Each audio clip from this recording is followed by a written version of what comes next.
Namamaga o nangangapal na ilong, yan po ang matagal ng problema ng ipakikilala naming si Tatay Catalino po sa inyo, mga kapatid. Yes, Mommy Dims. Mga kapatid, alamin po natin ang mga sanhi ng skin condition na yan. Panoorin po natin to. Matangos daw noon ang ilong ni Tatay Catalino, pero isang araw bigla na lang itong nagbukol-bukol. Dok, 4 taon po nung lumaki ilong ko. Pisil ko, bakit nagkaganto na lang biglang lumaki? Ano ba ang tawag po rito? Tanong solusyon. Ano nga ba ang sanhi ng pamamaga ng ilong ng 81 anyos na si Tatay Catalino? Dapat niya ba itong ikabahala? Oo, Doc, ito pag-usapan na natin. Simulan na natin, no? Dahil napanood naman natin mga kapatid itong video na ginawa natin para mas makita natin yung representation, ano ba itsura nito. At maaari kasi ang ilan sa mga kapatid natin nanonood ngayon or may kilala silang kapamilya nila, mga kaibigan nila na going through the same thing, no? Yes, Simulan yes. na natin. Ano ba ang tawag sa kondisyon ni Tatay Catalino? Ayan. So, ang tawag, Mommy Dims, sa kondisyon ni Tatay Catalino ay rhinophyma. Rhinophyma. Yes, Okay. oo. So, ang rhinophyma, isa itong kondisyon kung saan lumalaki, kumakapal, o parang nagiging maugat, at saka parang bulbous yung ilong ng isang tao. Madalas, Mommy Dims, ito ay bahagi ng isang mas malawak pa na skin condition, yung tinatawag nating rosacea. Yung rosacea, Mommy Dims, yung parang rosy cheeks ka. So, parang ganun yung itsura na. So, parang sa may advanced stages ng rosacea, lumalabas yung rhinophyma. Rhinophyma. Ano ba ang sanhi daw ng rhinophyma? Ayan. So, ang sanhi nito, Mommy Dims, unang-una yung untreated o kaya yung severe na rosacea. So, ibig sabihin, untreated, hindi nagamot? Napabayaan lang. Oo. Oo. So, pwede ding risk factor, Mommy Dims, ang genetics o kaya nasa lahi na siya. Namamana. Namamana. Okay.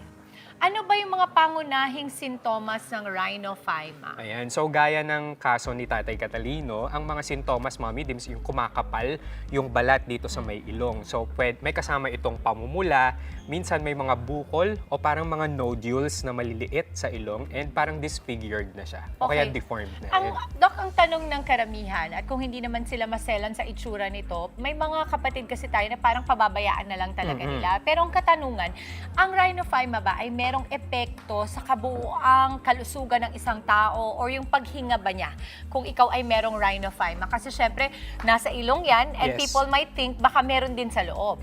Oo. Ayan, kadalasan, Mommy Dims, yung rhinophyma, hindi naman siya nakakaapekto doon sa paghinga ng isang tao. Pero may mga cases na kapag medyo sobrang makapal na, lalong-lalo dito sa may gilid, sa may nostrils ng isang tao, parang pag kumapal siya, syempre parang nagkakaroon ng obstruction. That's right. Oo, so nahihirapan ng huminga. Pero this is more of sa psychological at saka sa emotional na naapektuhan sa isang tao. Kasi parang yung itsura mo kasi yung naapektuhan. Parang confidence, ika nga, na Yes. parang mas confident ka ba kapag ganito ang itsura na ng ilong mo. Parang ganyan. Okay. Ano-ano nga ba daw yung mga treatment options pagdating sa rhinophyma? Oo. Ayan, depende yan sa stages, Mommy Dims. Meron din kasi tayong tinatawag na early stages. So habang maaga pa, magbibigay kami ng mga topical medications, yung mga So pampakit. panglabas pa, pahid pa Oo. lang. Okay. Tapos pwede din yung isotretinoin na iinumin para hindi masyadong active yung sebaceous glands natin. And kapag medyo nasa advanced stage naman na siya, pwedeng i-surgery.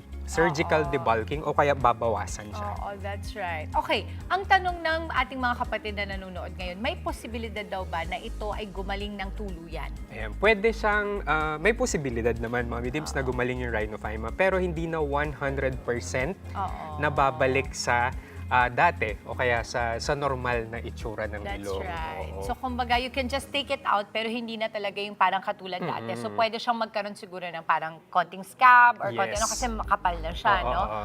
Okay. Doc, ito na lang. Paraan para makaiwas sa pagkakaroon ng rhinophyma. Yeah, meron tayong tips, Mommy Dims, sa ating mga kapatid. Unang-una, kailangan kapag medyo may nararamdaman ka na parang namumula yung pisngi ninyo, Dito, rosy oo, cheeks, sa cheeks, oo.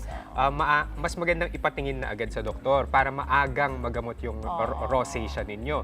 Tapos yung mga triggers, iwasan din natin. Kagaya ng alak, spicy food, stress, yan, matinding sikat ng araw. And of course, napaka-importante ang regular na check-up and healthy lifestyle. Oo, yun naman talagang lagi natin pinipush dito sa health check, di ba, Doc? Ang manatili lang tayong away from yung mga bagay na hindi talaga makakaganda sa ating katawan. Alam na alam nyo na po yan, Yes, mga Mami kapatid. Dims. Doc, Any social media accounts you can follow you on, and of course, yung iyong clinic, kung saan Yan. sila pwedeng pumunta. Mga kapatid, social media, TikTok and Instagram, Doc Richard Gadiaza.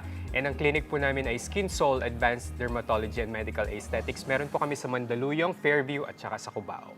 Ayun, maraming salamat, our very own Dr. Richard Gadiaza. Mga kapatid, Dimples Romana po, maging maalam at may pakialam sa mga napapanahong issue at headlines. Mag-follow na po at subscribe na sa social media pages ng News 5.